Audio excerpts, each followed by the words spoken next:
Okay, guys, welcome back to episode 40 of Everything, Everywhere, All at Once, finding certainty and meaning in all the chaos and mayhem. And we've been talking about a new religion, if you please. And when you first think about that, sounds crazy. And of course, that goes back to the inspiration that came in the book that I wrote a long time ago that has been dormant. But anyway, in the book, when I was in this conversation with my higher self, the I am that I am, one of the songs that came on while I was having this interaction between the radio, music, people around me, and this higher self was Black Velvet. And in that song, it says a new religion, and it says the words, if you please. And that inspired me in the book to ask the questions about a new religion. And what came up was we do need a new way. Religion, the word religere, which derived from the Latin word religio, means to bind back, to reconnect. And then since that original thought, original concept, the word religion has, of course, evolved into all kinds of different meanings. But the meaning that I'm giving it is we need a new way to bind back to God, to bind back to the God within us, to bind back to our divinity, bind back to who we really are, which is love made real. We are the glory, we are the light, we are the love of light, we are light beings having a human experience. And when we can reconnect to that source, the divinity within us, we can then see self-expression and empowerment, the truth of that, right? We can see things at a higher level of consciousness. And I use the example of quantum physics. In the quantum world, everything everywhere happens all at once. And that is where our divinity is, where everything is happening everywhere all at once. And we can see everything from that perspective. Now, will that make life easier? What do you think? Or how do you feel about that? Okay, so we have our brain, and it's a very powerful, useful tool. Our thoughts are powerful. Our thoughts are vibratory.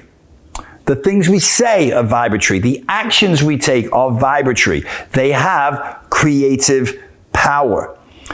What we're saying, though, is that the heart is the center intelligence agency, our central intelligence agency, not the brain. When we live from the heart and let the heart become the servant of our heart, we are going to be able to live at a higher consciousness. Now, there's a few things we've got to talk about, because when we get into feeling, it gets a little bit confusing, because people say, well, if I do everything I feel, I'm going to be in a mess. If I react to everything I feel, you're right. You are correct. So in a heart-centered world, we are going to feel what our heart is telling us. We're going to see through feeling. We're going to see the world through feeling, which is much more accurate than what our eyes are showing us. Think about it. AI right now can make you believe all kinds of things that are simply not true. Even things that you see with your real eyes. You've seen videos of celebrities that look like the celebrity that aren't. You've seen all, and this is just going to get more and more, creating more and more uncertainty about the external reality, pushing us to our internal reality, where we are going to need to use the tools we've been given to find faith and trust in our own unique technologies. Yeah, interesting. I thought so. All right, so a new religion, if you please. Okay, so I said in the last episode, well, who is the leader? And I said, you. Well, how are you the leader? Because you are your own leader. And when you are able to connect with your higher self, who can tell you what to do? Nobody. They'd be scared. No, they won't be scared, but they won't need anybody. You won't need an external source of certainty or anything or anyone to tell you what you need to do, because you will know. You will have a deeper understanding and knowing of what is going on. So who is responsible? You. You are responsible anyway. It's not like you can die and go to heaven and say, look, it wasn't my fault. It was Sally. She told me that who cares? Right? You are responsible. So take the ability that you have. You have the ability to respond. And if you respond in a way that is inappropriate, doesn't work out, or creates a result that you don't like, take responsibility. It's your response that created that. Right, so change the way you respond next time. Simple. No big deal. Let's move on. Okay. Who is to blame if things don't work out? Well, remember what I said in the first episode of this series of New Religion, If You Please, when I read from the book that I wrote 20 years ago, that we got to stop playing this blame game, right? This shame game, this blame game. We got to grow up. We have to take responsibility. And if things don't work out, we have to be accountable for that. Yeah. Take an account. Do the math, right? It was me. I did it. Who's to blame? One and one is me, right? So we're going to be living from our heart, using our heart and intuition. We're going to start accessing more parts of our anatomy, not just our heart, but we have our pineal gland, our pituitary gland, right?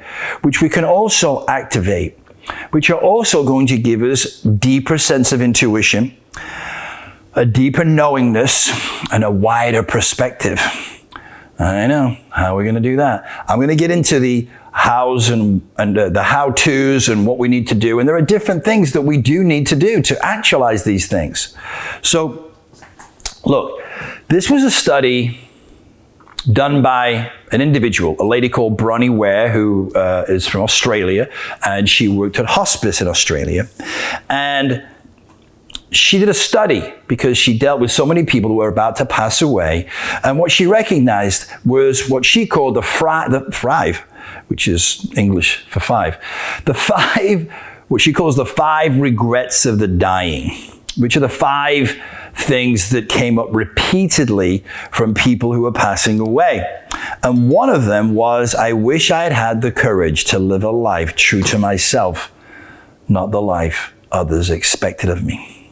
In other words, they had wished they'd been who they really are, not who other people wanted them to be. Powerful. So when would now be a good time to begin that process? Number 2, I wish I hadn't worked so hard. Apparently, nobody on their deathbed said, you know what, I wish I'd spent another hour at the opera. You know, that could have made such a difference. Nobody said that. Number 3, I wish I'd had the courage to express my what? Let me hear it. Feelings. And yet we're told, don't feel, think. No, feel. And then from the feeling, think how you can manifest that desire. Not the other way around. I wish I'd stayed in touch with my friends. I wish I'd not been so maybe prideful or fearful and worried about if people would receive me, would want to talk to me, because everyone's sitting by the phone going, oh, is that cool? But I'm afraid to, because I might experience rejection. They might not love me. And number 5, I wish I'd let myself be happier. So let yourself be happy. Because I promise you, when you live from the heart, speak from the heart, when your life is heartfelt, when the things you say are heartfelt, and you've listened to your heart, you will be happier. I promise. And a promise is a promise. In the meantime, sapere ord, dare to be wise.